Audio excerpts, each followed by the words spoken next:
김진의 돌직구쇼에 오신 여러분 반갑습니다. 김진입니다. 전 오늘도 새싹이 돋아나는 이곳 광화문 청계광장 앞에 나왔습니다. 공기질도 좋고 기온도 매우 따뜻합니다. 봄이 왔습니다. 여러분, 임대차 3법 시행 전에 전세보증금을 대폭 올려받아 경질된 김상조 사태에 전 국민적인 공분이 높은 가운데 이 법안을 대표 발의한 민주당의 박주민 의원도 법 시행 한 달 전에 임대료를 올려받은 것으로 확인돼 논란이 일고 있습니다. 법 시행 전이고 새로운 계약이라 위법할 법은 아니다 라고 해명하고 있지만 어째 뒷맛이 씁쓸하기만 합니다. 잠시 후에 박주민 의원 논란, 김상조 논란에 이은 두 번째 논란 상세하게 분석해 보겠습니다. 저는 비가 오나 눈이 오나 매일 아침 이곳에서 여러분을 기다리겠습니다. 김진의 돌직구쇼 지금 라이브로 시작합니다. 잠깐만요.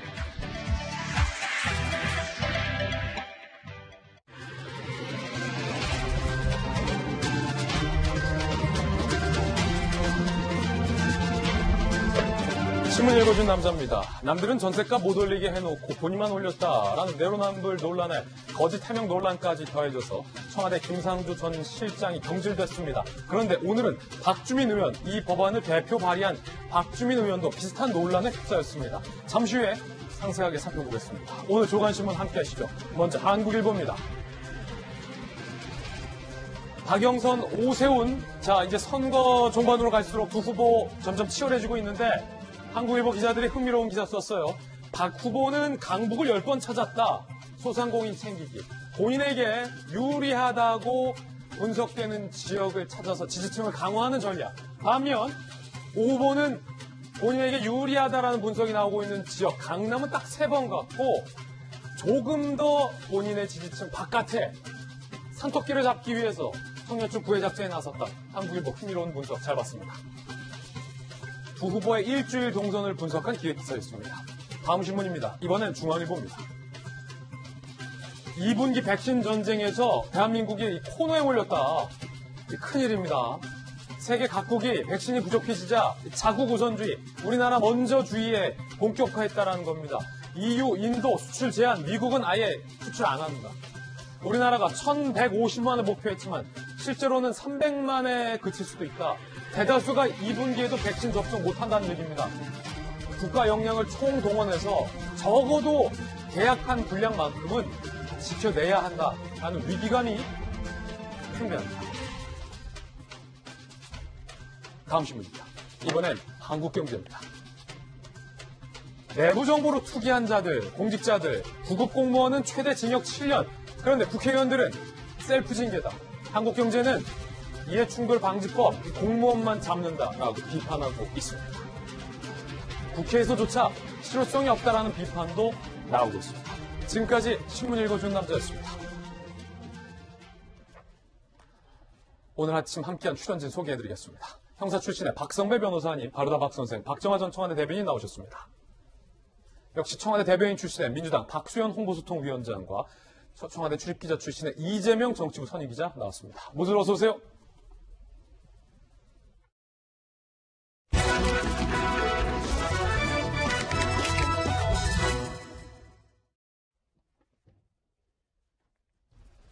내로남불, 내가 하면 로맨스, 남이 하면 불륜. 김상조 전 실장은 바로 이 내로남불 논란의 직격탄을 맞고 경질도 했습니다. 남들은 임대료 못 올리게 해놓고 본인만 대폭 올렸다라는 논란에서 거짓 해명까지 불거진 거죠. 김상조 사태에 전 국민적인 분노가 높아지고 있는데 임대차 3법, 이 법안을 대표 발의한 민주당의 박주민 의원이 이 법 시행 전에 임대료를 대폭 올린 것이 확인돼서 논란이 일고 있습니다. 톱뉴스 주제 이렇게 정해봤습니다. 5% 발의한 박주민의 배신. 자, 과연 박 의원 본인의 해명은 무엇이고 이 해명이 설득력이 있는지 오늘 저희 돌직구쇼에서 상세하게 해명해 보겠습니다. 다뤄보겠습니다. 먼저 박주민 논란부터 바로 살펴보시죠. 그래서 법 시행 전 세입자에게 얼마 올려받았는지가 중요할 텐데 임대차 3법 전 국민적으로 이제 잘 아시겠지만 5% 이상 일반 국민들은 못 올리게 해놓은 법입니다. 이 임대차법 개정안을 대표 발의한 의원이 바로 민주당의 박주민 의원입니다. 그런데 서울 중구 신당동 아파트, 본인이 갖고 있는 아파트에 세입자에게 9% 결과적으로 인상을 했다. 그래서 논란이 되고 있습니다. 기존의 임대료가 월세 100만 원이었는데 185만 원으로 새 개입자와 월세 계약을 하면서 임대료를 올린 거죠. 전월세 전환율 4% 적용 시에 9.1%로 올린 겁니다. 아시다시피 법이 통과된 후부터는 5% 이상을 올리지 못하게 되어 있습니다. 물론 이게 법 시행 전이기 때문에 불법은 아닙니다. 그리고 신규 월세 계약건이기 때문에 불법은 아닙니다. 하지만 불법은 아니지만 논란은 강하게 일고 있습니다. 이 법안의 취지를 살린다면 과연 박주민 의원이 그 취지에 부합하느냐라는 논란이 일고 있기 때문이고, 이 법안의 대표 발의자가 박주민 의원이기 때문입니다. 박주민 의원이 이 법안을 추진하면서 야당의 반대, 전문가들의 우려에도 불구하고 이 법안을 강행하면서 이런 발언을 했었습니다. 들어보시죠. 세입자분들의 바람에 부합하는 법안을 또 내보려고 합니다. 세입자 보호 장치가 하나라도 더 논의되고 또 녹아들 수 있도록 연세가 빠른 속도로 월세로 전환되고 있는 상황입니다. 이자율보다 훨씬 더 높은 액수가 월세로 전환되면서 오히려 이제 좀 부작용이 나타나고 있다. 그래서 그런 부분을 좀 차단하기 위한 법이다. 자, 이 법안을 추진하면서 세입자 보호 그리고 무리한 전월세율의 인상을 차단하기 위해서다라는 것을 강조했던 박주민 의원인데, 이재명 기자, 이 논란 좀 자세히 좀 설명해 주시죠. 사실 임대차 보호법이 이제 계약 갱신을 할 수 있고, 그래서 이제 기존 2년에 또 2년을 해서 4년까지 이제 전월세를 살 수 있고, 또 계약을 갱신할 때는 5% 이내에서만 전월세를 올려라라고 하는 게 임대차 보호 3법의 핵심 내용이죠. 명확하죠. 그 법안을 발의했던 게 바로 박주민 의원입니다. 이 법안 자체가 박주민 의원의 21대 국회 첫 번째 법안입니다. 첫 1호 법안이라고요. 그렇죠. 상징성이 큰 거죠. 본인이 갖고 있는 기존의 생각들, 그리고 본인이 추구하는 가치들을 담은 법안인 겁니다. 좀 전에 얘기한 것처럼 당시 지난해 7월 초라면 이 법이 시행되기 전입니다. 따라서 또 특히나 법이 시행됐다 하더라도 신규 계약이기 때문에 5%룰이 적용되지 않습니다. 따라서 법적으로 문제는 전혀 없는 상황입니다. 하지만 문제는 이 법안이 발의된 뒤에 계약이 갱신됐다는 거고, 계약을 신규 갱신하면서 기존에 지금 보시는 것처럼 임대료 보증금 3억에 월세 100만 원을 보증금은 낮췄죠. 1억 원으로. 하지만 월세를 185만 원으로 85만 원이나 높였습니다. 그런데 아시다시피 요즘 은행이자 낮다 보니까 보증금 받는 게 큰 의미가 없죠. 그래서 네. 오히려 집주인들도 월세 높이를 다 희망하고 있는데, 조금 전 제가 들었던 것, 박주민 의원이 그걸 문제로 지적한 겁니다. 네. 전세가 빠르게 월세로 전환되고 있고, 그러다 보니까 특히나 은행 이자 때문에 이자율보다 훨씬 높은 가격의 월세를 더 많이 받는 것들로 가고 있어서 굉장히 서민들의 부담이 크다라고 본인이 지적한 겁니다. 그런데 제가 김상조 전 실장 논란에서 봤던 것처럼 본인이 지적한 문제를 그대로 똑같이 행했다는 거죠. 그러다 보니까 저희가 지금 김상조 전 실장 때도 역시 내로남불, 위선의 문제를 얘기했지만, 한겨레 칼럼 어제 보니까 어제 어떤 내용이 나오냐면, 지금 젊은 층이 현 정부에 대해서 지지를 철회하는 게 어떤 보수화되거나 혹은 역사적 경험치가 낮거나 이런 문제가 아니라 배신감 때문이다, 이렇게 표현을 합니다. 한겨레 칼럼에서. 그러면서 하는 얘기가 뭐냐면, 지금까지 현 정부의 정부를 기다렸고, 그리고 인내하면 참았는데 그 인내 시간이 끝났다, 이런 표현을 씁니다. 무슨 얘기냐면, 어쨌든 현 정부의 선의를 믿었죠. 그리고 그 노력을 믿었죠. 그런데 김상조 전 실장 파문, 그리고 또 박주민 의원이 그 법안을 대표 발의한 박주민 의원의 전혀 다른 행동을 보면서 과연 선의가 있었던 건지, 과연 노력을 해왔던 건지에 대한 좀 근본적인 의문, 그런 배신감들을 많은 국민들이 느끼고 있지 않나 싶습니다. 예, 그렇군요. 사실은 세입자 입장에서 가장 큰 부담이 집주인이 월세를 대폭 올리는 겁니다. 100만 원과 185만 원은 단위가 다른 금액이라 세입자들 입장에서는 부담스러운 금액이긴 한데, 박주민 의원 측은 이에 대해서 시세보다 싸게 계약을 했고 새로운 사람과 새 계약을 했기 때문에 위법은 아니다라고 해명하고 있긴 한데, 박정아 대변인, 사실 임대차 3법 적용을 앞두고 전문가들이 가장 우려했던 게 이 부분이거든요. 그럼 집주인들이 조금만 월세 혹은 전세 올리고 계속 살 수 있게 해왔는데, 임대차 3법이 시행되면 내보낸다, 새계약한다, 혹은 내가 들어간다, 그러면 세입자 입장에서는 집마저 잃게 된다라는 걸 제일 우려했는데, 지금 그 우려를 가져와서 괜찮다라는 해명을 하고 있는 겁니까? 그러니까요. 그때 당시 보면은 무슨 전세금 같은 경우는 무슨 폭탄 전세금 얘기하면서 갑자기 늘어날 거다. 그리고 전월세 얘기하면서 앞으로 국제적인 추세가 전월세에 섞여 있는 반월세 뭐 이런 거니까 국민 여러분 그렇게 하세요라고 해놓고 결국에는 뒤에서 이렇게 얘기를 하고 있는데 글쎄 뭐라고 해야 되나 뭐 그리고 늘 이 정부 인사들 얘기 나올 때마다 법 위반은 아니다라고 얘기해요. 그게 어떤 인지구조에서 그런 해명이 나오는지 저는 잘 모르겠습니다. 그러니까 뭐 이 건에 대해서 이재명 부장 좀 전에 20대의 배신감 말씀 쭉 하셨는데 뭐 위선 10번, 100번을 얘기해도 위선이고 내로남불이라고밖에 할 수 없는데 예. 저는 그것만으로도 충분히 설명 안 되는 부분이 있는 거예요. 그러니까 이상과 현실을 제대로 보지 못하고 공허한 망상 속에서 막 이렇게 가는 게 우리가 얘기했던 거다라고 막 얘기하고 실상 나는 다른 삶을 살고 있었던 거 아닌가라는 생각이 듭니다. 오늘 조선일보는 이런 칼럼을 써요.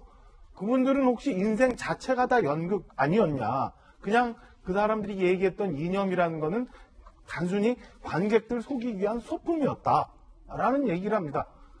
여기서 배신감이 생기는 거 아니에요? 박주민 의원 7월 초에 저렇게 계약을 하고 대표 발의를 하면서 7월 29일 날 이렇게 얘기합니다. 주택임대차 보호법이 시행되기 전에 아마 법 적용을 예상하고 예. 미리 월세를 높이려고 하는 시도가 있을 것이다. 내 법 시행 얘기야. 전에 월세 올리려는 시도가 있을 거다. 내가 그렇게 해놓고요. 그래놓고 텔레비전 앞에 국회에서는 이런 사람들이 있으니까 이런 사람들 잡아야 된다. 못하게 해야 된다. 라고 얘기했어요. 이게 뭐예요? 저는 어떻게 설명을 해야 될지 도저히 이해가 안 갑니다. 그것도 1년 전도 아니고 그냥 같은 달, 한 달도 안 되는 그 사이에 나는 여기서 월세 이만큼 올려서 다음에 오는 세입자한테 충분히 월세 더 많이 받아놓고 국회에서는 이런 거 악용하는 사람들 있으니까 이 사람 있을 수 없는 일을 우리가 네. 막아야 된다. 저는 이게 단순히 위선이라는 두 글자로만 어떻게 해석을 할지 지금 국민들은 그 부분에 대해서 답을 기다리고 있는데요. 답을 못하고 있는 것 같아요. 저도 이게 위선 말고 다른 무엇인지 말씀을 못 드릴 지경입니다. 방금 말씀하신 박주민 의원의 발언도 논란이 되고 있습니다. 세입자에게 인상된 월세 계약을 하고서 한 달도 되지 않아서 박주민 의원이 이렇게 얘기합니다. 자, 이 발언 말고요. 직접 박주민 의원의 발언 들어보시죠.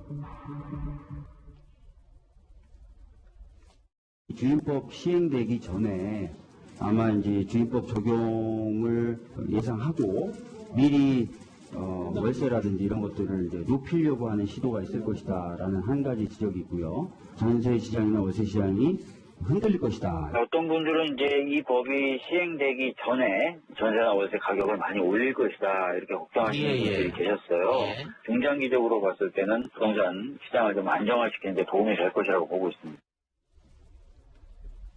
바로 이 발언이 본인이 월세를 많이 인상하고 한 달도 되지 않아서 한 발언인데, 자, 박수현 대변인, 어떻습니까? 법 시행 전에 월세를 많이 올리는 분들이 계실 것이다. 그러면 안 된다.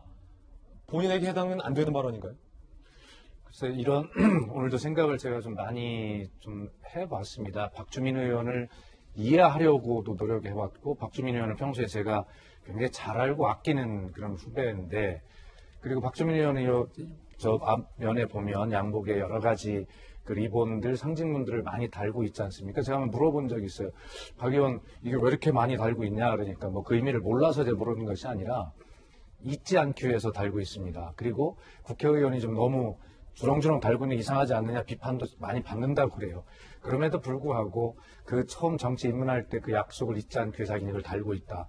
그리고 그런 과제가 하나씩 해결될 때마다 배지를 하나 떼는 그 보람을 느낀다 이렇게 이야기를 하는 그런 국회의원이고 민주당에서도 굉장히 차세대 젊은 지도자로서 총망도 받고 있는 이런 분인데 그런 데 비하면 왜 저런 실수를 했을까?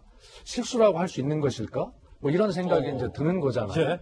그리고 7월 29일 날 법이 시행된 이후에 지금 이야기했던 그런 어떤 월세 전환으로의 걱정들을 본인이 하고 있으면서 자기는 월세로 전환을 했다. 그러니까 박주민 의원이 시세보다 크게 낮게 받지 못해서 죄송하다. 이것은 해명의 본질이 아니라고 생각해요. 예.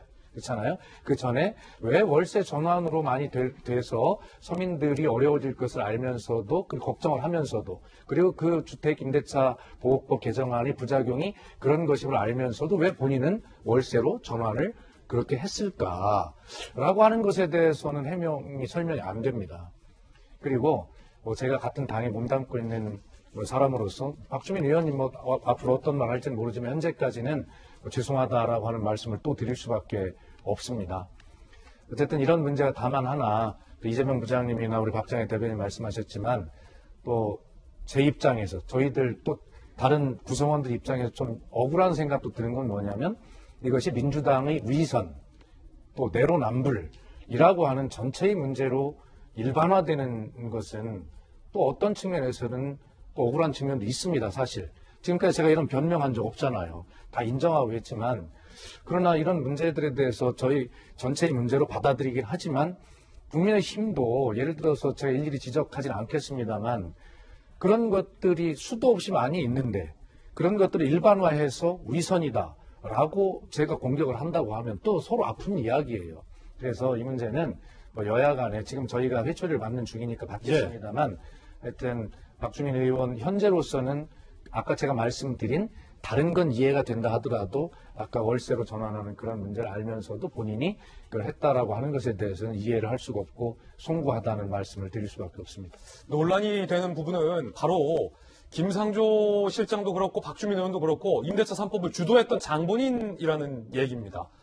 장본인들이 본인의 경우는 전혀 다른 기준을 적용했다라는 내로남불 논란이 강하게 일고 있는데 특히나 월세로 전환을 해서 월세 보증금을 올려두고 9%가량 법 적용을 예상하고 미리 월세 인상하려는 시도가 있을 거다라고 얘기한 대목은 쉬이 이해가 되지 않는 대목이라는 지적이 많습니다. 자, 그럼 이 같은 의문들에 대해서 박 의원 본인은 과연 뭐라고 해명을 하고 있을까요? 김상조 전 실장의 경우도 해명이 더 논란이었는데 박 의원의 해명은 이렇습니다. 일단 사과를 했습니다. 주거 안정을 주장했음에도 시세보다 크게 낮은 가격으로 계약 체결 못한 점 죄송하다. 그러니까 죄송하다라고 하고는 있지만 시세보다 낮은 가격으로 했다라는 해명을 하고 있는 것 같아요. 그러면서 부동산 사장님이 시세보다 많이 싸게 계약한다고 했고 살펴보니 월 20만 원 정도만 낮게 계약이 체결된 사실을 알게 됐다. 그러니까 부동산 사장이 시세보다 많이 싸게 계약한다고 했다. 라고 해서 지금 부동산 사장님 탓 논란이 일고 있고요. 시세보다 20만 원 싸다라고 주장을 하고 있습니다. 자, 과연 시세에 비해 싼 임대료가 맞는가라는 논란도 일고 있고요. 지난 3월 26일 같은 아파트 동일 평형은 전세 6억 원에 계약이 됐고 요거를 월세로 환산했을 때 104만 원이 나온다는 거예요. 그래서 일각에서는 시세보다 싼 게 아니다. 월세 80만 원 더 받았다. 라는 지적도 나오고 있습니다. 자, 부동산 사장님 탓 논란에 박주민 의원이 추가 해명을 했습니다. 마치 부동산 사장님에게 탓을 돌린 것처럼 쓰신 기자분들이 있던데 저에게 일어난 일은 잘했든 못했든 전부 제 탓이다. 내 탓이다라고 하지만 기자 탓을 또 하고 있다는 논란도 일고 있는 대목입니다. 일단은 여러 가지 해명의 주축이 결과적으로 박 의원이 내 탓이다라고 사과를 하고 있는 대목은 우리가 인정을 해줘야 될 것 같은데 시세보다 싸다라고 지금 계속해서 강조를 하고 있어요. 박정아 대변인. 그런데 일각에서는 시세보다 싼 게 아니다라는 지적도 나오고 있는데 설사 시세보다 싸더라 하더라도 임대차 3법의 비판 중에 하나가 부동산 시세를 정부가 무시하고 5%로 강하게 시세에 반하게 묶여놓는다라는 측면에 대한 지적이 많았잖아요. 설사 시세보다 싸다 하더라도 남들이 올리는 건 그럼 시세대로가 아니냐라는 비판도 나올 수 있는데 어떻게 보십니까? 시세보다 싸서 괜찮다. 조건에 대해서 우리 전문가들 그리고 언론에서 굉장히 오랫동안 많은 얘기들을 했는데 그때 앞서 우리가 보실 것처럼 다 아니라고 했어요. 다 아니라고 걱정하지 말라고 했는데 이게 어떻게 설명을 해야 될지 잘 모르는 상황까지, 지경까지 가버렸는데, 자, 박수현 우리 위원장님 말씀하셨지만 뭐 야당은 안 그랬나는데 최소 야당은 저 임대차 3법을 내가 정책실장으로 있으면서 저 임대차 3법을 설계하진 않았어요. 내가 국회의원으로 있으면서 저런 법안을 최소 대표 발의는 못했어요. 이게 저는 지금의 그 여권이 욕을 먹고 있는, 비난을 받고 있는 중요한 포인트라고 생각을 합니다. 지금 박주민 의원 같은 경우도 시세보다 싸다, 뭐 계약을 해보니 어떻다 이런데, 이 법안 발의하려면요, 그 국회 내에서 저 법적인 조언도 받고 도움도 받고 보좌진들도 다 이게 검토를 해서 이거 충분히 계산하고 알고 있었을 거예요. 저게 그 전세금을 얼마 정도 내리면 월세를 얼마 올려야 되는지 이런 계산 박주민 의원 머릿속에 다 있었을 거예요. 다 그거 검토했고. 그런데 정작 본인은 이렇게 시세보다 싸지만 법하고는 전혀 무관하게 훨씬 많은 월세를 책정하면서 이제서야 시세보다 싸다. 그리고 또 하나, 늘 어떻게 탓이 나와요. 이전에 보면은 무슨 우리 집 없고 부동산 새 집 없다고 하니까 전 정부에서 했다고 그러고 또 뭐 했다고 탓 하더니 이제 와서는 괜히 웬 엄한 부동산 중개인 사장님 탓을 해요. 김상조 실장은 또 살고 있는 집주인 탓을 해요. 다 국민들, 5천만 국민들이 다 사연 있고 다 문제가 있다고 생각하고 다 그 사람들 탓이라고 생각해요. 우리만 괜찮다고 얘기를 하는 게 언제까지 이런 식으로 탓 할 건지, 그리고 뻔히 알면서 앞에서 하는 얘기와 뒤에서 내가 하는 일이 다르게 사는지 저는 정말 이해를 못하겠습니다.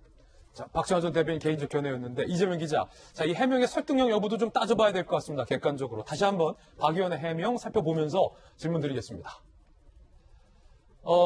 시세보다 크게 낮은 가격으로 계약 체결 못한 점 죄송하다. 과연 시세보다 싼 게 맞는가라는 논란. 그리고 두 번째가 부동산 사장님이 시세보다 많이 싸게 계약한다고 해서 부동산 사장님에게 이름한 것 같은 해명을 하셨어요. 나중에 알았다라는 부분인데 이 설득력이 있습니까? 글쎄요, 뭐 진짜 사실인지 여부는 뭐 본인만이 제일 잘 알겠지만 어쨌든 어제 해명은 그거였죠. 부동산 중개업소 사장님은 제 입장을 알기 때문에 시세보다 많이 싸게 계약했다고 했고, 저는 지금까지 그렇게 알고 있다. 다시 얘기해서 물론 신규 계약이기 때문에 이제 그때 시세가 이제 반영됐을 거고, 그것을 그 시세를 알려준 건 당연히 부동산 중개업소겠죠. 그래서 거기서 이제 시세가 이렇다라고 알려줬는데 본인의 입장을 알아서라는 표현을 씁니다. 그러니까 아마도 이제 박주민 의원이 서민을 위해서 많이 대변을 했었고, 실제 임대차보호법을 발의하고 임대차보호법을 통해서 서민들이 갑자기 전월세가 올라가면 굉장히 힘들기 때문에 5% 이내에서 제한해야 된다, 이런 것을 강력히 주장했고 그걸 관철시켰고요. 그런 것들을 뭐 부동산 중개업소가 다 일일이 알지 못하더라도 박주민 의원의 입장을 알아서 싸게 했다. 그래서 자기 그렇게 알고 있었고, 어제였죠. 어제 아침에 다시 부동산 중개업소 사장님하고 통화했을 때도 똑같이 얘기하더라. 이렇게 알았는데 알고 봤더니 한 20만 원 정도밖에 싸지 않았다. 까지가 이제 어제 해명이었습니다. 그런데 오늘 보니까 물론 이제 시점이 다릅니다. 사실 지난해 7월 초와 그리고 그러니까 지난달 초와는 시점이 다르고, 사실 이제 전월세 전환이라는 게, 전환율이라는 게 2.5% 적용하느냐 아니면 과거에는 뭐 4%도 적용되고 했기 때문에 어떻게 적용해도 다르기 때문에 딱 정확하게 정말 시세보다 싸게 한 건지 아니면 오히려 시세보다 비싼 건지 정확히 뭐 지금 시점에서 판단하는 게 참 어렵긴 하지만, 저는 조금 전에 박수현 대변인이 얘기한 것처럼 이게 시세보다 낮았다 높았다가 문제의 본질은 전혀 아닌 거죠. 문제의 본질 자체는 결국은 이 법의 시행으로 해서 나타날 부작용들을 이미 야당에서 그리고 전문가들이 많이 제기를 했죠. 이렇게 되면 오히려 전세에서 월세로 가는 그 비중이 빨라지고, 속도가 빨라지고 비중이 많아지고, 그렇게 되면 전세 물량이 줄 수밖에 없고, 그렇게 되면 서민들의 피가 커진다. 그리고 실제 그 나타났던 거죠. 그런데 그 부작용이 나는 행위들을 김상조 실장, 박주민 의원이 똑같이 했다는 게, 본인들이 했다. 그렇죠. 그게 본질이기 때문에 부동산 시장, 부동산 중개업소 사장님 탓을 하다가 나중에 결국은 모든 게 내 탓이다 이렇게 한 것도 결국 본인도 문제의 본질을 잘 알고 있다. 저는 개인적으로 그렇게 보고 있습니다. 야당에서는 이 해명에 대해서 동문서답을 하고 있다고 지적합니다. 금태섭 전 의원이에요. 전 민주당 의원이죠. 논점은 왜 남들한테는 5% 이상 못 올리게 하고 너는 구냐. 그렇죠? 박주민 의원이 시세보다 크게 쌌는지 작게 쌌는지 싼 건 맞았는지는 중요한 게 아니다. 이 동문서답, 이게 정말 큰 잘못이다라고 금주현 의원은 지적합니다. 국민들을 속이고 모욕하는 짓이다. 어디서 배운 버릇인지 모르겠다. 라고 금태섭 의원 같은 경우는 민주당에 몸 담으면서 이 동료였잖아요. 민주당의 동료 박주민 전 의원의 이 행위에 대해서 어디서 배운 버릇인지 모르겠다. 국민들을 속이고 모욕하는 것이다. 일부러 동문서답을 하는 것이다. 라고 지적을 합니다. 자, 국민의힘의 김웅 의원. 박주민 의원은 임대차 3법을 밀어붙이면서 세입자 가족의 고충을 생각했다고 말했죠. 세입자의 고충은 의원님처럼 집주인의 지위를 이용해 임대료를 올리는 횡포 때문이 아니냐라고 꼬집었습니다. 김은혜 의원의 이야기 들어보시죠.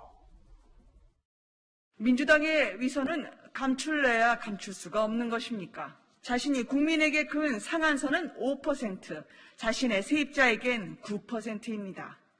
청렴한 척, 깨끗한 척, 세상에 있는 정의는 모두 다 끌어모으는 척하다가 뒤로는 이 속을 챙긴 청와대 청담동 김 실장과 무엇이 다릅니까? 1일 1 내로남불, 당혹스럽습니다.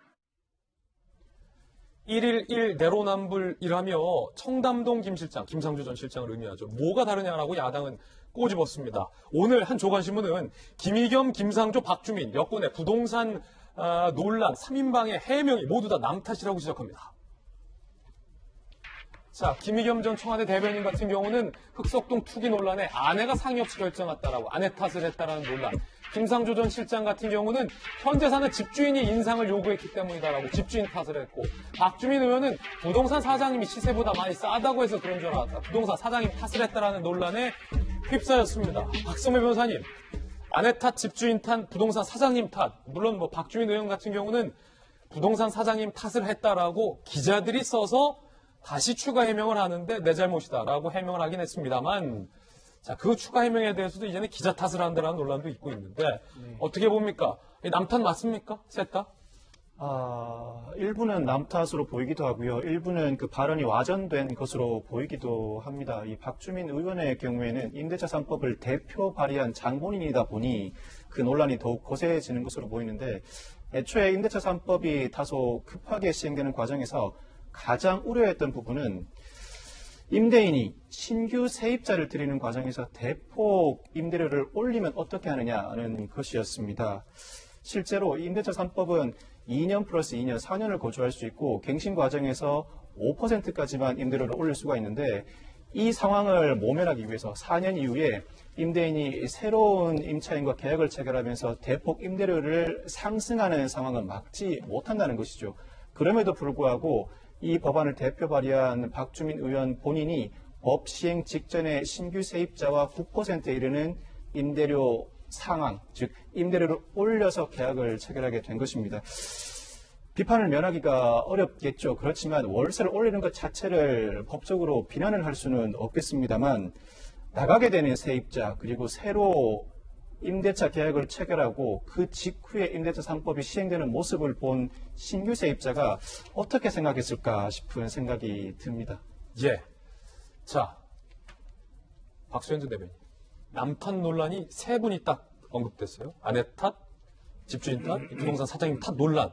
김의겸, 김상조, 박주민. 남 탓 논란에 대해서 어떻게 보십니까? 예, 일단 본인으로서는 저런 문제가 제기가 됐을 때 설명과 해명이 필요하죠. 그런데 거기에 이제 그 설명을 하다 보면 설명이나 해명이 아니라 변명 아니야? 라고 이렇게 국민들 입장에서는 들으실 수 있는 부분들이 항상 있게 마련입니다. 그렇다고 설명을 안 할 수는 없잖아요. 그런데 중요한 것은 설명을 하되 결과적으로는 모든 것이 제 탓입니다. 라고 박주민 형도 좀 아까 잘했든 잘못했든이라고 앞에 붙였던데 그런 말 붙이지 말고 제 잘못입니다. 그래야죠.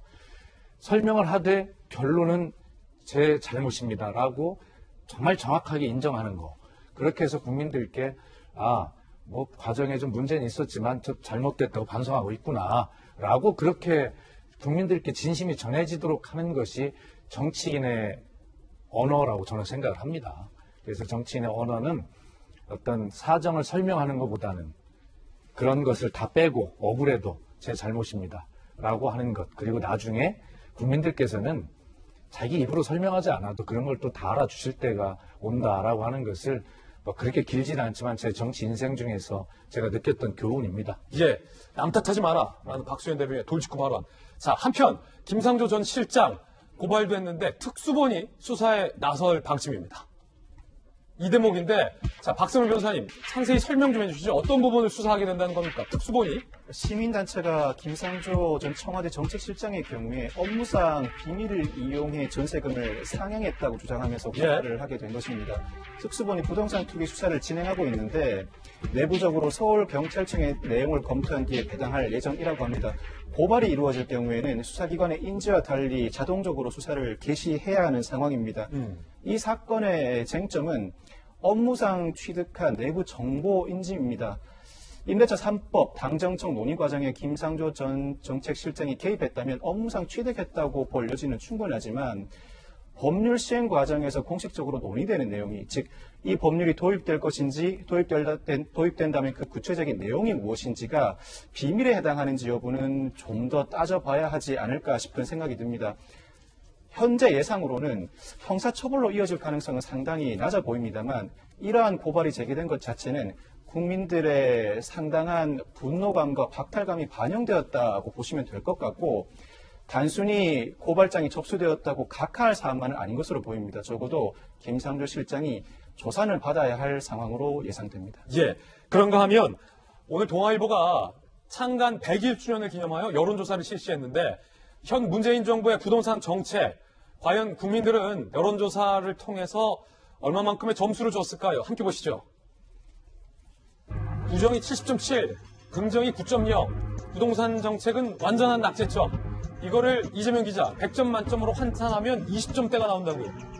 그런 거죠. 이제 부정평가가 워낙 높다 보니까 뭐 사실 근데 뭐 동아일보 조사뿐이 아니라 여러 차례 뭐 많은 조사에서 사실 부동산 정책이 대한 평가 굉장히 박했고 그리고 현 정부에 대한 부정평가의 가장 첫 번째 요인이 부동산 정책인 건 뭐 이미 다 알려져 있는 그런 사실이기 때문에 아주 새로울 건 없지만 지금 부동산 정책에 대해서 현 국민이 느끼고 있는 분노감이 어떤지 다시 한번 볼 수 있는 그런 지표가 아닌가 싶고 어제 이낙연 이제 전 대표 그리고 상임 선거대책위원장도 이 부동산 문제에 관해서 여러 차례 사과를 했죠. 뭐 굉장히 통렬한 사과를 했다 이렇게 볼 정도로 굉장히 뭐 강도 높은 발언을 써가면서 사과를 했었는데 그래서 이게 지금 그래도 불구하고 제가 아까 말씀드린 것처럼 이것이 그러니까 정부는 선의가 있었지만 정부 노력해봤지만 어떻게 보면 이제 시장과의 그 접점을 찾지 못해서 본인들이 생각하지 않았던 부작용이 나타났다. 이렇다면 사실은 할 말이 있는 상황이지만 지금 저희가 본 것처럼 김상조 전 실장이나 박주민 의원 다시 얘기해서 이 법을 발의하고 이 정책을 추진했던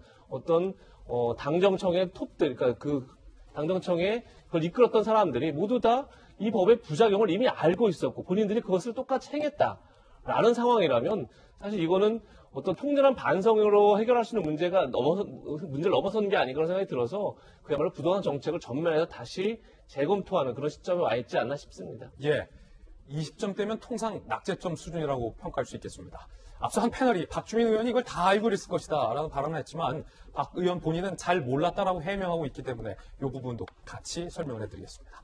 이번에 저희가 준비한 선거 상황실 시간입니다. 저희 돌직구쇼에서만 볼 수 있는 선거 상황실. 오늘 상황실의 안건 상당히 흥미롭습니다. 이겁니다. 거짓 타령, 도쿄 잊기. 이야, 이 뭐 흥미롭죠? 거짓 타령이라는 단어가 나왔습니다. 박 후보는 오 후보에게 타령을 하고 있다. 그러면서 오 후보는 이에 대해서 박 후보를 향해서 도쿄 잊기, 민감한 도쿄 부분을 언급했습니다. 먼저 오늘 동아일보가 실시한 두 후보의 여론조사 결과를 공개하겠습니다. 함께 보시죠. 김재 돌직구쇼 선거 상황실 오늘 동아일보에 공개된 리서치 동아일보 여론조사 결과 박영선 30.3, 오세훈 52.3로 두 후보의 지지율 격차는 22%포인트 차이가 납니다. 흥미로운 여론조사는 바로 다음에 있습니다. 자, 여론조사에 참여한 시민들에게 계속 그 후보를 지지하겠습니까? 아니면 혹시 뭐 마음이 바뀔 가능성이 있습니까? 굉장히 또 흥미로운 질문을 해봤는데 YTN TBS 여론조사 결과에 따르면 계속 지지할 생각이다. 다시 말해서 나는 내가 지지하는 후보를 바꾸지 않겠다. 나는 마음을 굳혔다. 내 선택은 변하지 않는다. 86.5%. 내 마음 나도 몰라. 내 마음 갈 때와 같아. 바뀔 가능성이 있어요? 12.3%. 몰라요. 1.2%. 라는 결과도 나왔습니다. 자, 박정아 대변인 청와대 계시잖아요. 네. 요거 내 후보가 바뀌지 않는다. 86.5% 이게 어떤 의미일까? 사실은 그 보통의 이전 선거, 역대 선거의 여론조사를 해보면은 한 2, 3일 정도까지, 물론 그 조사 결과가 공표는 되지 않습니다만 각 그 캠프별로 조사를 해보면은 한 2, 3일 정도까지도 부동층이 굉장히 많고 후보를 바꿀 수도 있다라는 생각들을 많이 해서 좀 양 진영이 굉장히 그 고심을 많이 하는데 이번에는 다음 주 수요일인데 이미 일주일 전에 저렇게 86.5%가 지지할 후보를 정했다. 그리고 이걸 바꾸지 않을 거다라고 대답한 거는 지금 국민들이 판단이 이미 많이 굳어져 있다. 그리고 그 요즘에는 전 사전 투표율이 굉장히 높아지고 있잖아요. 그러니까 내일 모레 금요일부터 토요일 양일간 사전 투표가 있고 지난 총선 같은 경우는 사전 투표율이 무려 한 27% 정도까지 됐었거든요. 그러니까 사전 투표율이 이번에 또 좀 높을 거로 예상이 되는데 이 사전 투표에도 이미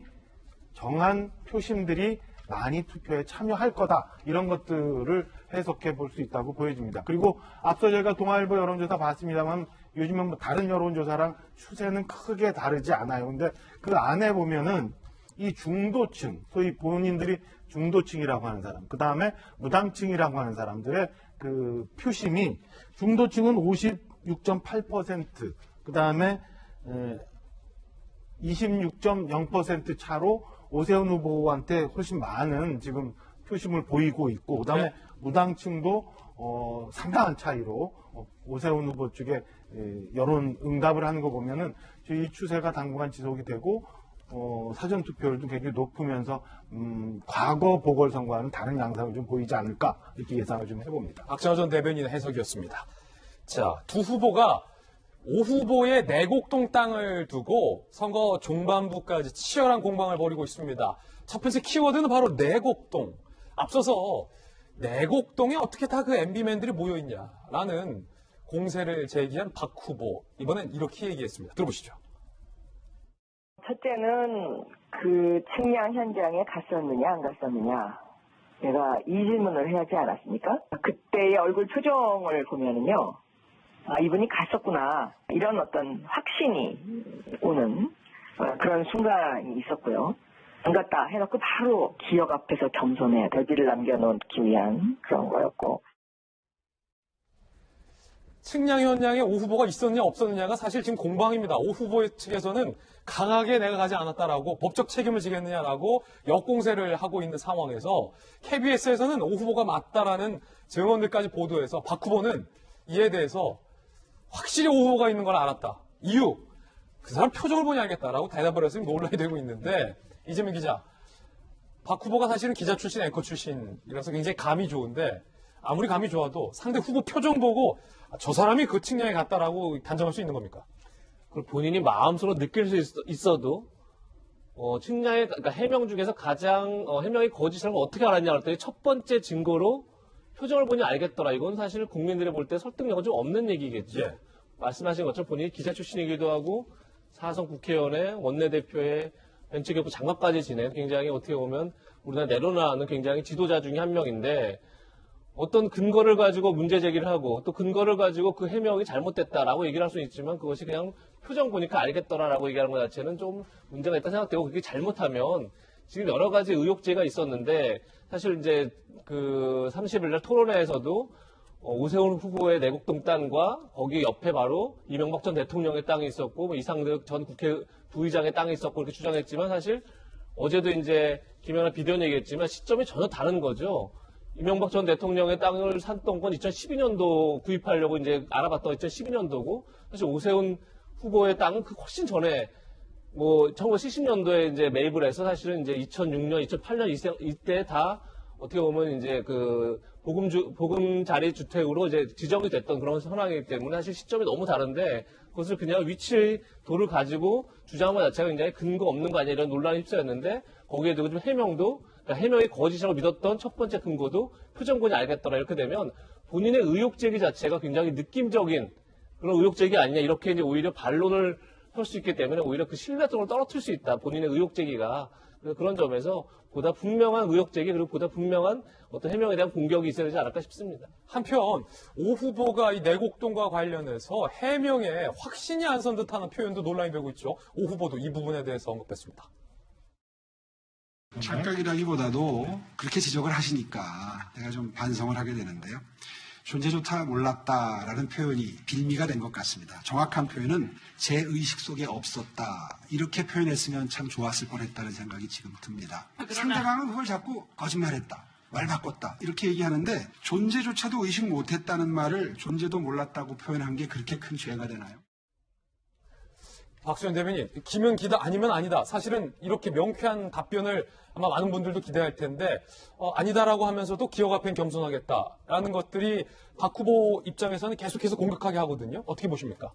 그러니까요. 처음에 그 오세훈 후보께서 너무 명확하게 답변을 한 것이 문제가 된 것 같아요. 그러니까 입에서는 그렇게 나왔는데 마음속에서는 다른 말들이 자꾸 이제 섞인 거죠. 마음속에 있던 말이 계속 차례로 이제 나오는 중인 것 같고요. 그런데 좀 이 문제에 대해서 본질은 저는 이거라고 생각해요. 거짓말이 본질이 아니라 지금 LH 투기 의혹의 본질은 뭡니까? 국민이 분노하시는 것은 미공개 정보를 그걸 정보를 접할 수 있는 기득권을 가진 사람들이 그걸 이용해서 일반 국민의 기회를 뺏었다는 것 아닙니까? 자기들이 사익을 취하고 있어서는 안 될 일이죠. 그런데 이 오세훈 후보의 내곡동 의혹이 그것과 똑 닮아 있다는 것입니다. 뭐냐면 오세훈 후보 말씀대로 1970년도에 상속을 받은 거 맞아요. 그러면 2005년을 기점으로 보면 35년간이거든요. 근데 35년 동안 이 그린벨트는 되게 상속받은 땅 그냥 방치하게 돼 있습니다. 가능성이 없으니까. 그래서 2005년도에 측량을 하러 간 거예요. 근데 왜 갔냐? 2005년 6월 22일 날 서울시 SH공사가 이 개발하겠다는 뜻을 가지고 계획을 용역 발주를 6월 22일 날 하는데 35년간 묵혀놨던 거를 그 8일 전인 6월 13일 날 가서 측량을 해요. 측량을 왜 했습니까? 거기에 불법 경작자가 있는데 나중에 보상을 받게 되면 이 사람과 분쟁권의 소유가 반드시 생기기 때문에 그걸 명확하게 하기 위해서 측량을 하러 간 겁니다. 다시 말해서 아니 30년간 묵혀놨던 땅을 어떻게 그 일주일 전에 알고 가서 하느냐. 결과적으로 이 개발 정보를 오세훈 후보가 알아서 그렇게 한 것 아니냐라고 하는 것. LH 투기 의혹과 본질이 다 있다라고 하는 것이 민주당에서 제기할 수 있는 이 시점을 보면 합리적인 의심이죠. 그것이 본질입니다. 예. 자, 그런가 하면 두 후보는 또 민감한 얘기를 주고받았는데 오 후보는 박영선 후보의 도쿄 아파트를 상징하는 듯한 이 도쿄 발언을 했습니다. 직접적으로 도쿄 아파트를 언급하지는 않았습니다. 왜냐하면 박 후보의 도쿄 아파트 등기가 아직까지 처리되지 않았기 때문인 것으로 보이는데요. 오 후보의 이야기 들어보시죠. 박원순 전 시장 시절 대한민국의 심장 서울의 평균 경제 성장률은 2.3%로 비슷한 기간 우리나라의 평균 경제 성장률 2.8%에 많이 못 미칩니다. 제 임기 5년 동안 올려놨던 게 모두 제자리 밑으로 떨어졌습니다. 이제 도쿄는 잊고 서울로 가라. 이런 평가를 제 임기 마지막 즈음에 들었었습니다. 이 가슴 벅찬 평가가 반드시 다시 나오도록 만들겠습니다. 박영선 후보는 말끝마다 내곡동이에요. 박영선 후보 그만 용서라. 그만 애써라. 아무리 그래도 시민들은 알고 있다. 내곡동이 아니라요. 내곡동 할아버지 얘기해도 안 되는 겁니다. 맥히지도 않은 네거티브 중단하라. 자, 그런가 하면 이 나경원 상대 경쟁 상대였던 나경원 의원이 함께 유세하는 것도 인상적이었고 박영선 후보의 유세 현장에는 이분이 등장해서 굉장히 인상적이었습니다. 아마도 본인이 통번역 학생에게 AI 번역 업체를 소개해줬다라는 논란과 맞물린 듯합니다. 함께 보시죠. 무인 슈퍼마켓을 운영한다고 해서 일자리가 줄어들지 않습니다. 제가 이제 그 알바생을 보면서 제일 가슴이 아팠던 게 뭐냐면 매일 밤 12시에 출근해서 아침 8시에 퇴근을 하고 11시부터 잠을 잔다는 거예요. 그렇게 네. 될 수밖에 없는 일자리가 없기 때문에 그런 거 선택하는 그러니까 그 일자리가 숫자가 줄어들지 않습니다. 낮에 일자리를 조금씩 십시일반을 하는 거죠. 이거를 지금 20, 30대의 그 표심을 파고들겠다고 그런 식으로 왜곡을 해가지고 아주 이 사람을 이상하게 만드는 그런. 다른 당은 박영선 후보님이 정확하게 자리하고 있습니다. 오늘 저는 박영선이라는 그 인물만 보고 말했었고요. 이제는 진짜 서울시장으로서 능력을 발휘하실 때가 되지 않았나. 정말 희망이 있는 도시, 그런 서울시를 만들어 주셨으면 하는 바람입니다. AI를 이긴, 한 번 이겼던 이세돌 씨가 이제 박영선 후보의 지원 유세에 나선 건데, 아무래도 최근에 박지원 대변인, 박영선 후보의 발언 논란이 있었잖아요. 예컨대 편의점 알바의 고충을 듣고 점주에게 이제 무인 점포를 건의했다거나 통번역 학생들이 일자리가 없다고 하니까 AI 번역 업체를 소개해줬다라는 논란에 대해서 무인 점포를 한다고 일자리가 줄어들지 않는다라는 이제 주장도 있었고 AI와 관련된 이세돌 씨가 이제 좀 같이 유세를 한 것으로 보여요. 어떻게 보십니까? 그러니까 일단 뭐 양진영이 다 총력전으로 나가고 있고 박영선 후보는 지금 중소벤처기업부 장관을 했던 걸 강조하기 위해서 AI 등을 많이 얘기해요. 그런 와중에 그 편의점의 무인 점포 그리고 뭐 통번역 AI 뭐 이런 얘기를 하는 과정에 아마 제가 볼 때 제 판단은 좀 설명이 납득하기 어려운 부분들이 좀 있었는데 이거를 돌아가지 않고 그냥 해명을 하다 보니까 좀 스텝이 꼬이는 상황인 것 같아요. 근데 이 와중에 이제 이세돌 프로기사 우리 전 기사를 모셔서 간담회를 하면서 이제 지지 발언을 유도를 했는데 이세돌 구단하고 사실은 박영선 장관이 과거 인연이 있었다는 거예요. 그러니까 이세돌 구단이 AI하고 바둑을 둘 때 그리고 그 이전에 프로 할 때도 많이 인연이 있어서 이세돌 구단이 아마 저렇게 지지 선거 활동을 했던 걸로 보여집니다. 예. 자, 그런가 하면, 오 후보와 박 후보 간에 이제 사실 공방 논란이 있습니다. 오 후보가 백신 접종률이 꼴찌라고 지적하자 박 후보가 이스라엘 총리가 한국에서 배웠다며 칭찬을 했다라고 언급한 대목인데 박 후보가 언급한 이 대목이 무려 1년 전 기사를 잘못 인용한 것으로 알려져서 논란이 일고 있습니다. 그 대목부터 들어보시죠.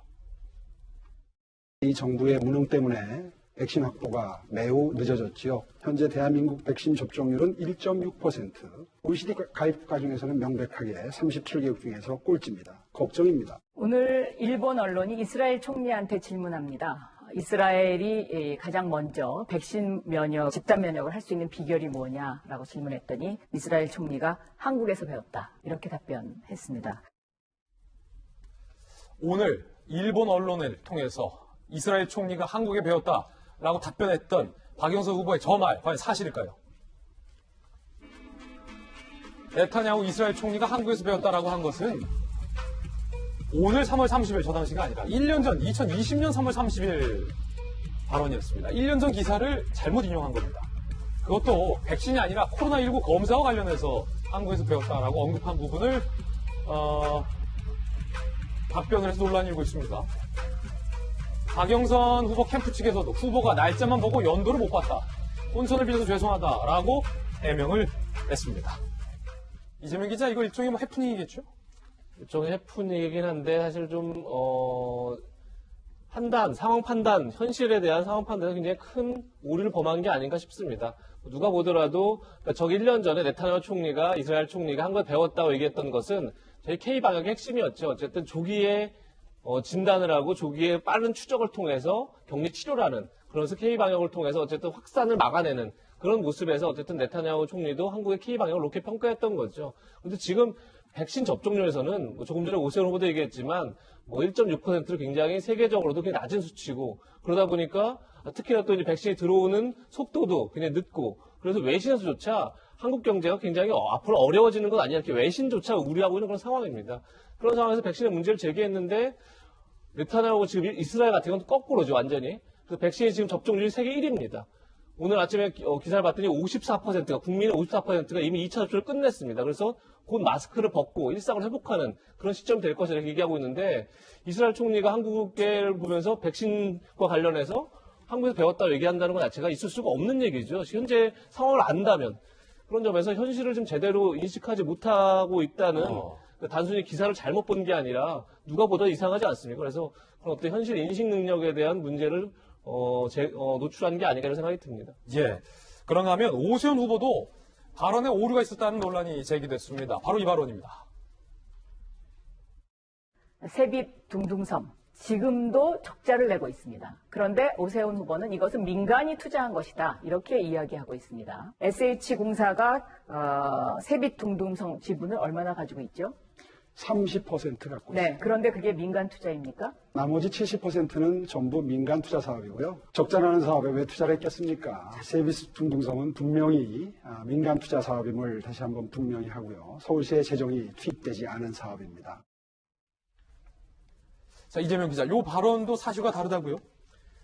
본인이 다음 해명했는데 세빛 둥둥섬 관련해서 민간 투자 사업이다 그러는데 SH 지분이 30%가 포함되어 있죠. 근데 SH 지분이라는 게 꼭 이제 서울시 세금이 들어간 건 아니겠죠. 하지만 어쨌든 간에 공공이 참여한 사업이기 때문에 정확한 표현은 민간 주도 사업이다 이렇게 표현하는 게 맞지 않았을까 싶습니다. 그런 점에서 오세훈 후보의 발언도 좀 오류가 있지 않나 싶습니다. 예, 이번엔 부산으로 가보겠습니다. 부산 선거 상황 안건은 이겁니다.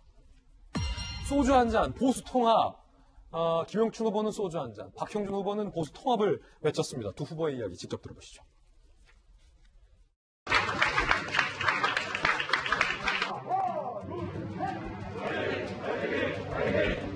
이번 선거가 대선이 아니지 않습니까? 전국에서 가장 경제가 나쁜 곳이 부산을 살리는 살림꾼을 뽑는 선거예요.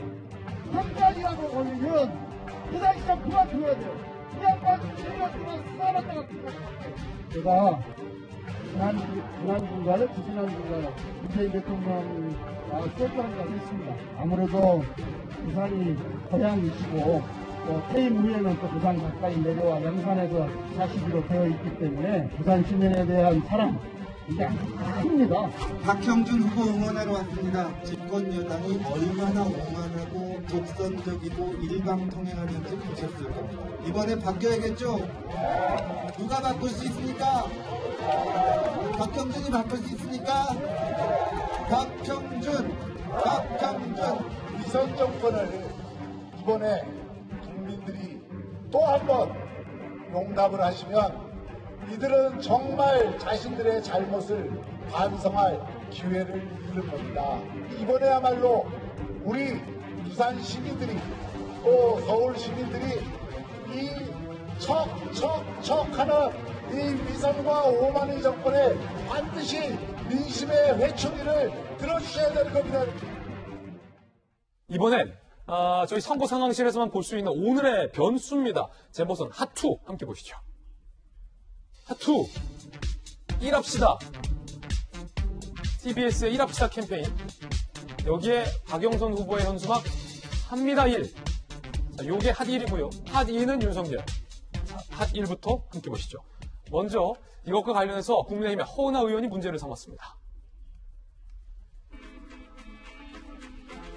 자, 박영선 후보 현수막과 포스터에 있는 합니다 1과 TBS에 논란이 됐었던 구독 캠페인 1 합시다가 일란성 쌍둥이처럼 똑같다라고 허은하 의원은 주장했습니다. 그럴 수밖에 없는 것이 사람이 먼저 나를 만든 문재인 카피라이터 정철의 작품이기 때문이다라고 주장했고요.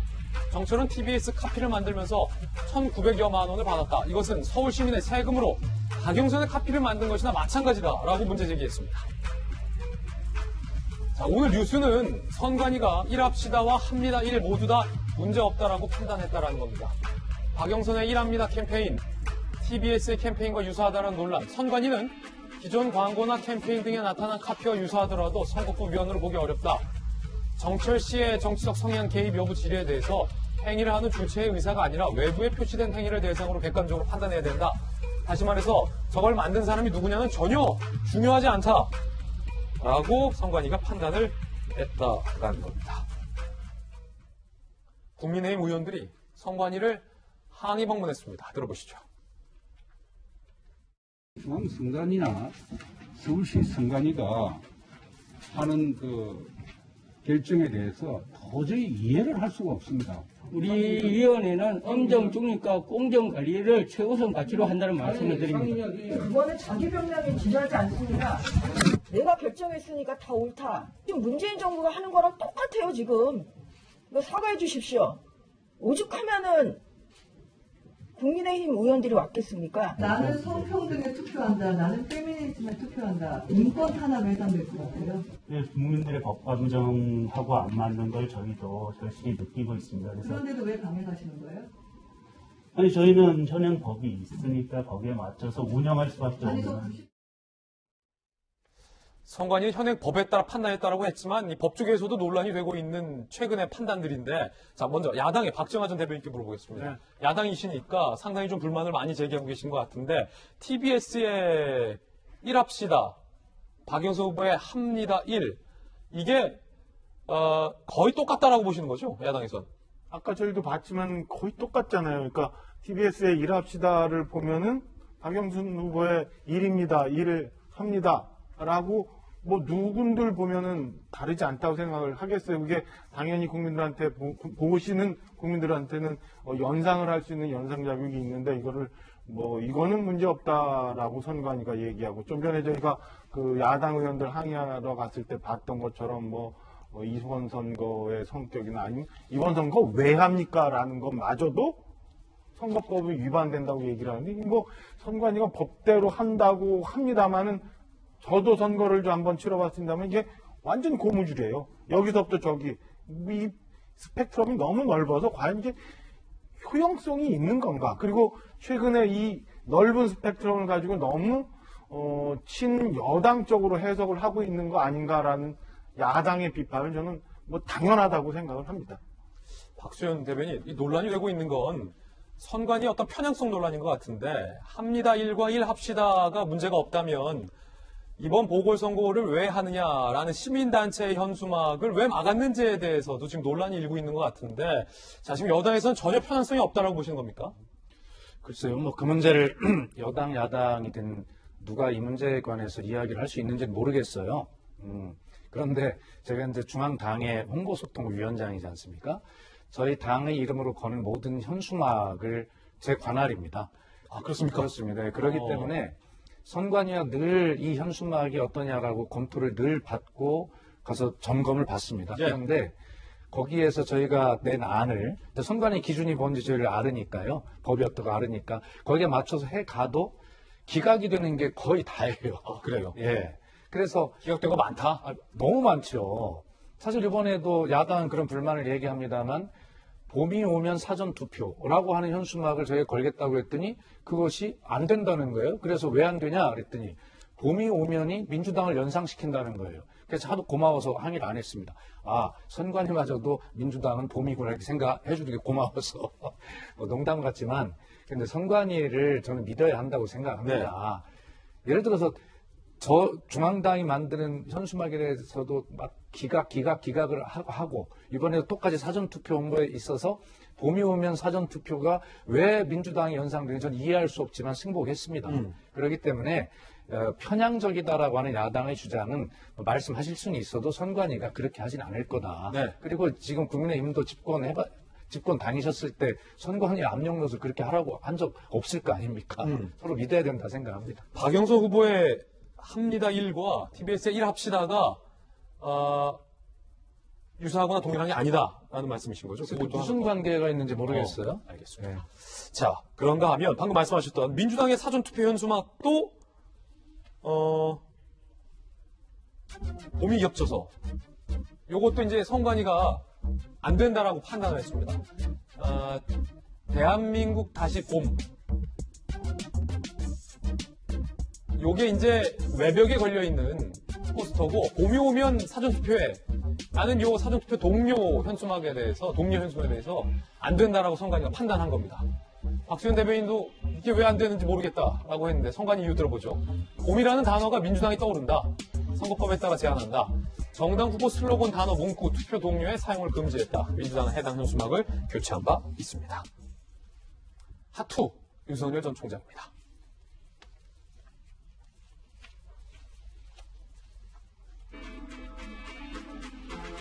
동아일보의 오늘 여론조사 결과 중에 하나가 윤석열 전 총장이 어느 당으로 가면 좋겠느냐라고 물었는데, 더불어민주당으로 가면 좋겠다가 4%, 국민의힘이 31.1%, 신당이 24.9%, 잘 모르겠다가 40.0%가 나왔고요.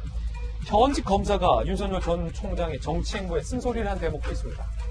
박철환 대구지검 안동지청장인데 전직 총장의 정치 활동은 검찰의 정치적 중립과 독립성에 대한 국민적 염원과 모순돼 보인다.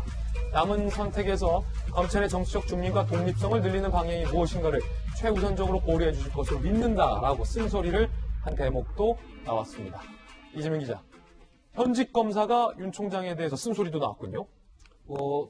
당연히 나와야 할 얘기가 아닌가 싶습니다. 여러 차례 얘기 드렸지만 어쨌든 검찰총장이 임기를 마치지 않고 사퇴를 해서 정치에 참여한다는 것, 검찰의 어떤 중립성, 공정성에 굉장히 위협이 될 수 있고 사람들이 많은 이제 정치적 편향성 논란에 휩쓸 수밖에 없는 그런 상황이기 때문에 정말 그것을 가장 우려하는 게 당연히 검찰 조직 내부가 돼야 되고 저는 문제제기가 나올 수 있다고 봅니다.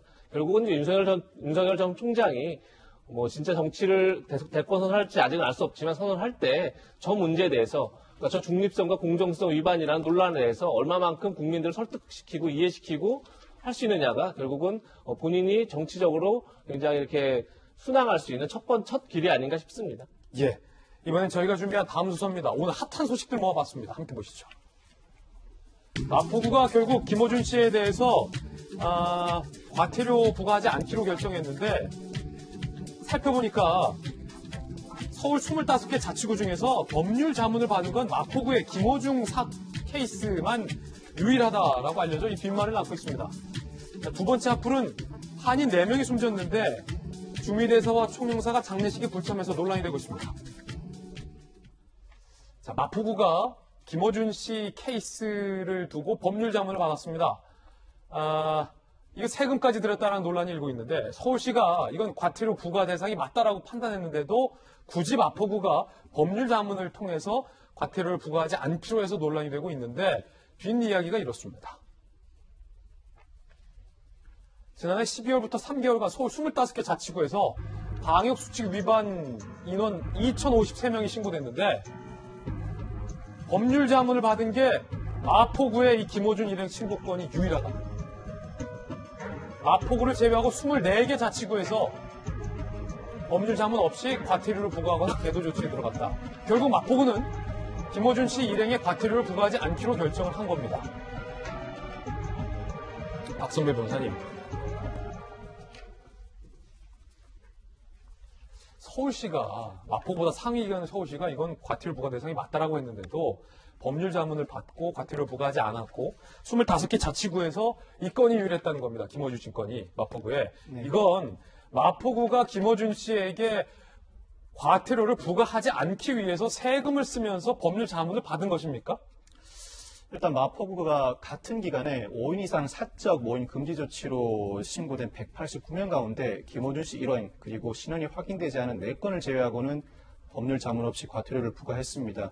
왜 김어준 씨 일행에 대해서는 곧바로 과태료를 부과하지 않고 법률 자문을 실시했느냐는 물음에 마포구 관계자는 개인적인 사안이 아니었고 TBS의 공적 모임이라는 공문이 정식으로 접수되었기 때문이다라고 설명을 하고 있는데 사실 이 사안은 쟁점이 복잡하지 않습니다. 공적 모임인지 사적 모임인지만 밝혀내면 되는 문제이고 이 판단은 사실관계 조사로 충분히 가름을 할 수가 있습니다. 사실관계 조사를 해본 다음에 공적 모임이 아닌 사적 모임이라는 판단이 선다면 일단 과태료를 부과 처분하고 그 이후에 실제로 공적 모임이기 때문에 그 부과 처분이 부당하다는 주장에 대해서는 법적으로 불복 절차가 마련되어 있습니다. 정식 법적 불복 절차에 따라 불복을 하도록 조치를 취하는 것이 올바른 행정 조치이자 논란이 없도록 하는 조치이지 않았을까 싶은 생각이 듭니다. 야당의 박대출 의원은 마포구청을 강하게 비판했습니다. 들어보시죠. 김어준 씨 한 명 살리겠다고 유일하게 세금을 써가면서 법률 자문을 받은 겁니다. 서울시에서는 과태료 부과 대상이 맞다라고 판단을 했습니다. 그 말은 이게 공적 모임으로 해당하지 않는다라고 상위 기관이 판단을 했는데 하위 기관이 마포구청은 이것을 법률 자문을 받아서 사적 모임에 해당하지 않는다라며 굳이 과태료를 부과하지 않겠다는 건데 자 박정환 대변인 야당에서는 지금 굉장히 비판하고 있어요. 어떻게 보십니까?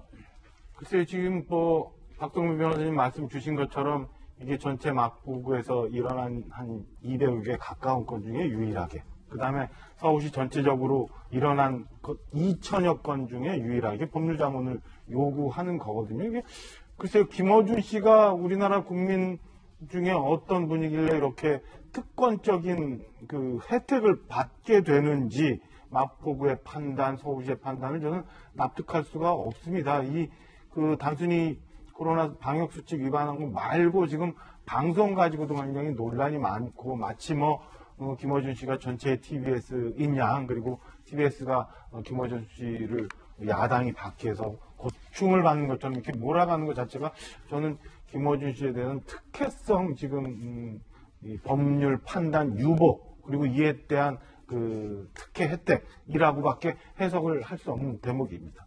자, 이거 야당에서는 이해하기 어렵다는 거예요. 이게 특혜냐? 법률 한 건이다. 결국 누가 안 했다. 이거 무조건 봐주기 위한 특혜다. 야당에서 이렇게 주장하는데 박수현 대변인께서 어떻게 보세요? 저는 이 문제를 판단하는데 이걸 알아보면 될 것 같아요. 지금 그 TBS 측에서 공적 모임이다라는 공문을 보냈다는 거 아닙니까? 그러면 다른 케이스들에서 이것이 공적 모임이다라고 하는 그런 공문을 보낸 사례가 있었는지, 사례가 있었는데도 그것은 처리하지 않고 이것만 처리했다면 특혜 맞겠죠. 봐주기다. 예, 그렇습니다. 근데 그런 어떤 비교의 기준이 거기에서 출발돼야 된다는 것이고요. 명확하군요. 네, 그렇습니다. 그렇게 해야 될 것 같고, 또 아까 박성배 변호사님 말씀을 들으면서 저는 저게 정답이다 이렇게 생각을 했어요. 서울시가 1차로 그런 판단을 했다면 과태료 부과하고, 그리고 뒤에 불복 절차가 있다면 그렇게 밟아도 되는 거 아닌가 하는 생각도 저는 들었는데, 과포가 근데 왜 그랬을까요? 아니, 그러니까 거기서 일단 공문이 접수가 됐기 때문에 그에 따라 처리를 했다는 건 아닙니까? 그래서 제가 다시 말씀을 드리지만 다른 케이스에도 그런 공문이 접수된 게 있는지 살펴보고, 있는데도 이것만 처리했다 그러면 그것은 뭐 봐주기 특혜 맞겠죠. 그래서 그 기준은, 비교 기준은 그렇게 보자. 그러나 원래적으로는 아마 그 공문이 오기 전에 박성구 변호사님 잡은 말씀대로 그렇게 처리하고, 그리고 불복 절차가 다 있으니까 그렇게 좀 권리를 보장해 줄 수 있는 방법은 없었는지, 그래서 이런 논란을 좀 피해가는 게 현명하지 않았는가 하는 생각도 듭니다. 자, 두 번째 앞으로입니다. 한인 4명이 숨졌는데 주민대사 총영사가 장례식에 불참했습니다. 자, 미국 조지아주 애틀랜타에서 연쇄 총격 사건이 발생해서 한인 여성 4명이 사망을 했는데, 이수혁 주미대사와 김영준 주 애틀랜타 총영사가 장례식에 참석하지 않아서 지금 빈말이 나오고 있다라고 합니다. 이수혁 대사는 사건 이후 현장 방문하지 않았다라는 건데, 자, 이 기자 어떻게 봅니까? 어쨌든 지난달 16일이죠. 애틀랜타에서 총격 사고가 나고 한인 4명이 숨졌습니다. 그런데 이제 장례식장에 주미대사가 참석하지 않았다. 근데 당시 애틀랜타 총영사 참석하지 않았기 때문에 주미대사 참석하지 않은 것을 반대 문제 삼을 수 없지만, 더 중요한 건 저는 오히려 사건에 가지 않은 게 아닌가 싶습니다. 그 사건 현장에는 바이든 대통령도 갔습니다. 거기 가서 아시아계 혐오 범죄에 대해서 강력하게 비난하는 그런 성명도 내고 했었는데, 어떻게 주미대사가 사건 현장 한 번도 가지 않았을까, 이런 논란이 이제 있을 수 있고, 특히 이수혁 주미대사는 지난해 국감 때 굉장히 논란이 된 발언을 했습니다. 그 발언이 뭐냐면, 우리가 70년 전에 미국을 선택했다고 해서 앞으로 70년 동안 미국을 선택하는 게 아니다. 우리의 국익에 도움이 안 되면 미국을 선택하지 않을 수 있다. 뭐 이런 식의 발언을 해서 상당히 논란이 됐습니다. 근데 그 논란이 이제 어쨌든 이제 다른 사람도 아닌 주미대사가 미국을 선택하지 않을 수 있다는 발언은 굉장히 논란이 되죠. 그런데 100분 이해한다고 치면 국익이 제일 최우선이라는 것도 맞는 얘기죠. 그런데 주미대사에게 국익이라고 하면 당연히 현지에 있는 기업들, 현지에 있는 교민들이 피해보지 않는 게 가장 국익인 거죠. 그런데 그렇게 국익을 강조한 분이 한인 여성들이 이렇게 살해됐는데도 불구하고 그렇게 숨지는 현장에 가지 않았다? 그럼 과연 이분한테 국익은 뭔가? 라는 근본적인 의문이 생길 수밖에 없지 않나 싶습니다. 예, 하플까지 살펴봤습니다.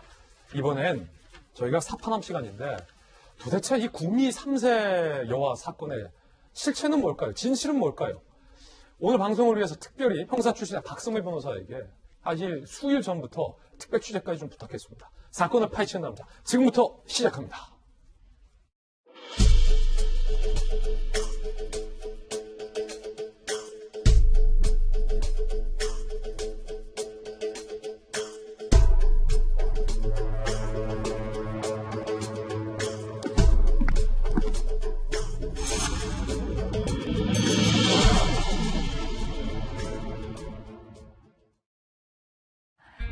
아이가 숨진 채 빌라에서 발견됐습니다. 20대 엄마가 친모가 아니고 외할머니인 40대 여성이 진짜 엄마였다는 사실이 드러나 충격을 주고 있습니다. 딸의 아이는 지금 어딘가에 살아있는 거 아닌가? 저는 애를 놓은 적이 없어. 진짜 나한테도 말해.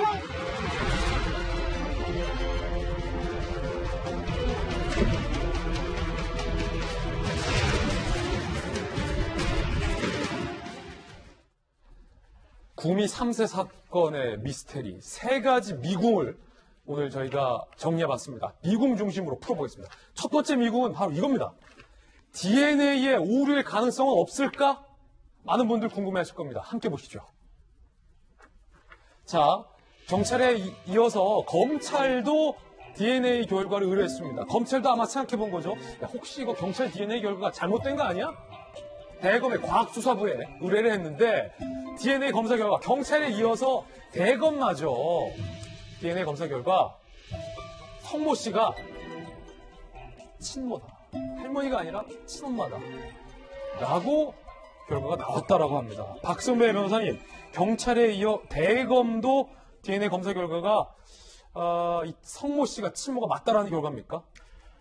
국과수에 3차례에 걸친 DNA 유전자 검사에도 불구하고 석 씨가 지속적으로 자신은 친모가 아니라고 부정하였기 때문에 대검에서 과학수사부에 의뢰해 DNA 유전자 검사를 재차 실시한 것입니다. 그렇지만 대검 과학수사부도 DNA 검사 결과 석 씨가 숨진 3세 여아의 친모가 맞다는 결론을 내놓은 것입니다. 이제는 석 씨가 숨진 3세 여아의 친모라는 대전제 사실을 더 이상 흔들 수는 없어 보입니다. 이 전제 사실을 전제로 수사와 반론을 제기해야 할 상황이라고 평가해야 합니다. 결국에 아이를 바꿔치기 했다, 이 한 아이는 아직 실종됐다라는 경찰의 어떤 가설도 DNA 결과 때문이었는데, 자, 대검 DNA도 이렇게 나왔는데 성모 씨는 아직까지 이렇게 주장하고 있습니다. 숨진 아이한테 하고 싶은 말씀 따로 없으세요? 딸이 맞아요?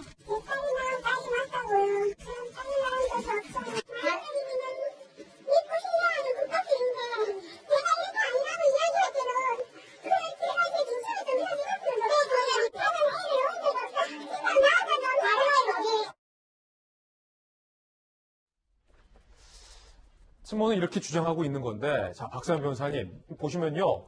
혈액형도 지금 또 논란인데, 경찰이 지금 바꿔치기로 할 것으로 추정하고 있는 사람이 바로 숨진 여아와 딸이 낳은 아들이 바꿔치기 했을 거다라고 지금 추정하고 있는 거잖아요. 네네. 딸 김 씨가 BB형이고 딸 김 씨의 전 남편이 AB형입니다. 그런데 두 사람 사이에서 태어났다는 딸이 A형이라는 것이죠. A형. 생물학적으로 출생이 불가한 상황이라는 겁니다. 그렇지. 바꿔치기 했다는 주요 근거 중에 하나가 바로 불가능한 혈액형이 나왔다. 이러한 정황을 숨기기 위해서 적어도 딸 김 씨가 산부인과에 입원해 있는 상황에서 석 씨가 딸이 알았든 몰랐든 바꿔치기를 했을 것이다라고 경찰이 현재까지 추정을 하고 있는 것입니다. 자, 여기서 바로 두 번째 미궁이 등장을 합니다. 바꿔치기가 불가하다라는 미궁인데, 자, 전문가의 이야기부터 듣고서 이야기 이어가겠습니다. 신생아 때는 혈청 속의 그 항체 형성이 아직 잘 안 돼가지고 그거는 이제 검사를 잘 할 수가 없어요. 한 가지만 가지고 검사를 하다 보면은 이제 가끔 그게 이제 실수를 두 가지를 다 해서 이렇게 비교를 할 수가 없으니까 그다음에 오류를 갖다가 범할 수가 있다. 박선배 변호사님, 지금 전문가 이야기 들었는데 경찰이 아이 바꿔치기를 했다라고 판단했던 주요 근거가 바로 이 혈액형이다. 근데 신생아의 혈액형이 정확하지 않다면서요?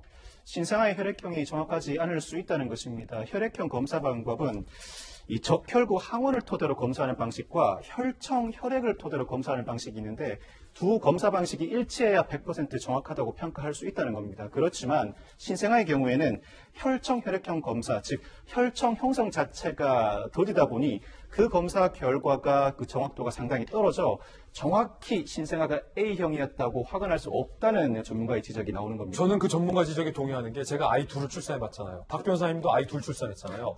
신생아 때 병원에서 A 혈액형 안 알려줘요, 저희 병원은. 그래서 신생아 때 검사했던 혈액형과 성인이 된 이후에 검사한 혈액형이 서로 다른 경우가 종종 발생하죠. 그러면 경찰이 보고 있는 거 그 딸이 엄마 아빠에서 나올 수 없다라는 혈액형 명제 자체가 틀릴 수도 있는 거잖아요. 명제 자체가 틀립니다만 DNA 검사 결과 석 씨가 숨진 3세 여아의 친모라는 사실 자체를 부정할 수는 없습니다. 바꿔치기 사실 자체를 부정할 수는 없는데 바꿔치기의 시기와 장소, 방법이 딸 김 씨가 입원한 산부인과에서 석 씨가 바꿔치기 했다. 그 전제가 틀릴 수는 있다는 겁니다. 그렇지만 바꿔치기 사실 자체를 부정할 수는 없는 상황이죠. 물론 수사기관 입장에서는 범죄 사실을 특정할 때 시기, 장소, 방법 모두 다 특정해야 합니다. 이런 반론이 제기된다면 경찰은 특정에 다소 어려움은 있을 수 있겠죠. 두 번째 반론이 바로 이거예요. 경찰이 아이를 바꿔치기 했다라는 두 번째 근거로 바로 이걸 제시했습니다. 사진. 자, 보시죠. 경찰, 성모 씨의 딸 김모 씨가 촬영한 신생아 일부 사진들이 몸집이 좀 다르다. 이거 동일한 아기가 맞느냐라고 확인해달라고 경찰이 국과수에 의뢰했습니다. 그러니까 성모 씨의 딸 김모 씨가 촬영한 이 신생아 사진이 이미 바꿔치기 된 아이의 사진이 아니냐라는 의뢰해달라고 했는데 국과수가 판독 불가하다. 경찰의 주요 판단 근거 중에 하나가 흔들리고 있는 거고, 성모 씨 가족은 여기에 이렇게 주장을 합니다. 100일이나 된 아이를 신생아와 바꿨는데 의료진이 볼 수 있느냐라고 말이죠. 어떻게 된 겁니까, 이거? 이번 기간 중에 촬영한 여러 장의 사진을 토대로 경찰이 국과수에 동일한 아이인지 감정해달라고 요청했지만 국과수는 사진만으로는 판독이 불가하다는 답변을 해왔습니다. 경찰의 입장에서는 공소사실을 입증해야 할 책임이 있기 때문에 좀 더 분명한 근거를 확보하고자 했지만 그 근거 확보에 실패한 것이죠. 특히나 석 씨 가족은 100일이나 된 아이를 신생아와 바꿔치기 했다면 의료진이 모를 수 없다고 주장하고 있습니다만, 사실 현재 석 씨 가족의 반박은 부정확한 언론 보도를 토대로 하는 반박입니다. 경찰은 100일이나 된 아이를 신생아와 바꿔치기 했다고 판단하기보다는 석 씨가 3, 4일 전에 출생한 역시 신생아와 신생아를 서로 바꿔치기 했다고 판단하고 있는 상황입니다. 아, 그렇군요. 경찰은 3, 4일 돼서 바꿔치기 했을 것이다 라고 주장을 하고 있는 건데, 경찰의 이 주장이 성립하려면 병원에서 바꿔치기가 있어야 합니다. 이에 대해서 가족들은 이렇게 반박합니다. 자, 사진 한 장을 더 공개한 거예요. 성모 씨 딸 김모 씨가 출산 직후에 찍은 아이 사진, 그리고 병원에 있을 동안 찍었던 아이가 같다는 겁니다. 자, 봐라. 이게 바뀐 아기냐? 경찰 주장처럼 산부인과에서 아이 바꿔치기가 이루어지지 않았다라고 성모 씨 가족들은 주장하고 있어요. 근데 사실 생각해보면 병원에서 할머니가 와서 아이를 바꿔치기 한다라는 경우가 거의 쉽지 않거든요. 일단 이 사진은 출산 직후에 찍은 사진은 맞는 것 같습니다. 그렇지만 이 사진 자체가 모든 범죄 사실을 부인하는 근거가 되지는 못합니다. 이 사진을 바탕으로 이번 기간 중에 추가로 촬영한 사진이 동일한 아이라면 이 주장을 반박할 만한 충분한 근거가 될 수 있겠죠. 그런데 이 사진 그리고 뒤이어 찍은 사진들에 대해서 이 전문가들은 비슷한 아이 같아 보인다고 하면서도 비슷한 아이 같다. 아이는 출산 이후에 목욕을 해야 제대로 그 생김새를 파악할 수 있다. 이 사진만 가지고는 뒤이어 찍은 사진과 동일인지 여부를 확인하기가 어렵고 달라 보이는 여지도 있다고 여론을 남기고도 있는 상황입니다. 자, 그럼 반대로 경찰이 아이가 바꿔치기가 됐다라고 판단하는 근거는 현재 DNA 검사밖에 없다는 거죠. 그렇죠. DNA 검사 결과 석 씨가 숨진 3세 이하의 친모다라는 대전제 사실 외에는 뚜렷한 물증이 공개되지 않은 상황이죠. 세 번째 미국은 과연 이 석 씨가 셀프 출산한 게 맞느냐라는 미국입니다. 함께 보시죠. 경찰, 성모 씨의 회사를 압수수색해서 셀프 출산 검색기로 확인했다고 밝혔습니다. 그리고 경북 지역 산부인과 170여 곳을 압수수색했지만 이 석 씨가 출산했다는 기록을 찾지 못한 것으로 현재 알려지고 있습니다. 그러자 경찰은 병원 밖에서 셀프 출산했을 거다. 그런데 성모 씨 가족은 개인적으로 쓰는 컴퓨터 회사에 없었다. 휴대전화 지난해 교체했다. 셀프 출산 아니다라고 부인하고 있는데, 아니 형사 출신의 변호사님, 박세호 변호사님, 도대체 경찰이 뭘 근거로 석 씨가 셀프 출산했다라고 판단하는 겁니까? 구미를 비롯한 인근 지역 170여 곳 압수수색을 실시해봤지만 출산 기록이 없기 때문에 셀프 출산을 했을 것이다라는 가정을 하고 있는 것입니다. 이 가정은 결국 아이의 행방을 확인해야 그 진위 여부를 확인할 수 있는데, 석 씨의 경우에는 셀프 출산을 검색했다, 생산직으로 근무했기 때문에 회사에 PC를 가지고 있지 않았다. PC 없다, 회사에. 휴대전화를 지난해 교체했기 때문에 이 사건 발생 당시에 셀프 출산을 검색했다는 근거도 없다고 주장하고 있습니다. 경찰은 이에 대해서 더 이상 반박을 하고 있지 않습니다. 그래요? 그 이유가 반박을 할 때마다 언론에 정확하게 보도되지 않다 보니까 이 보도를 바탕으로 석 씨 가족이 지속적으로 반론을 제기하고 있기 때문입니다. 그렇군요. 경찰이 뭔가 또 쥐고 있을 수도 있다. 그렇죠. 그 안에는 여러 가지 물증을 확보하고 있음에도 불구하고 아직 공개하지 않을 수 있는 가능성도 충분히 있습니다. 아니, 그러면 이 부분은 어떻게 보세요? 사라졌다는 아이도 경찰이 행방을 못 찾고 있다는 겁니다. 성모 씨의 딸 김모 씨가 낳은 진짜 손녀를 수색 중에 있는데 2년간 변사체 영아 사건은 다 재검토했다. 그런데 비슷한 시기에 태어나 시설 생활하는 아이들 조사했다. 근데 현재까지 행방, 생사 확인이 안 되고 있다. 아니, 이건 어떻게 할 겁니까?